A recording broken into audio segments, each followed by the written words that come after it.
মনে করেন যে আপনি বিয়ে করলেন, বিয়ে করার 6 মাস 1 বছর পর আপনি দেখলেন যে আপনার বউ অন্য একজনের সাথে লাইন মারতেছে। মানে আপনি বিয়ে করলেন, বিয়ে করার পর দেখলেন যে 6 মাস 1 বছর পর আপনার বউ অন্য একটা ছেলের সাথে যোগাযোগ করতেছে, তার সাথে আগের থেকে পরিচিত ছিল।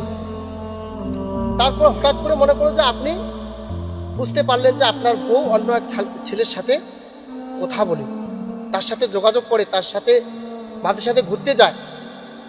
এই যে আপনি বুঝতে পারলেন, বুঝতে পারার পর আপনার মনটা তখন কীরকম করবে? আপনার নিশ্চয় আপনার মন মানে গরমে ফেটে যাবে যে আপনার স্ত্রী অন্য একজনের সাথে সে যোগাযোগ করে, তার অভিভাবক থাকা সত্ত্বেও, তার স্বামী থাকা সত্ত্বেও সে অন্যজনের সাথে লাইন করে।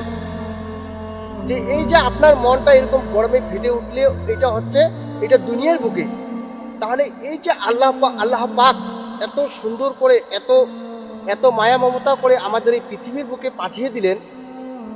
এবার যদি আমরা আল্লাহ পাককে ছাড়া আমরা অন্য কোনো সাথে শিরক করি, অন্য কোনোর কাছে গিয়ে আমরা চাই, তাহলে নিশ্চয় আল্লাহ পাক তাহলে কতটা রাগ হবে।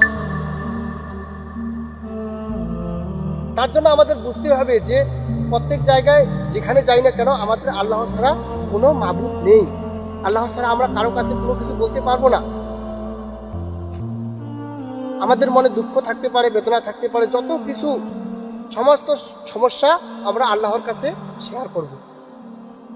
আল্লাহ পাক প্রত্যেক ভাই এবং বোনকে বুঝার তৌফিক দান করুন।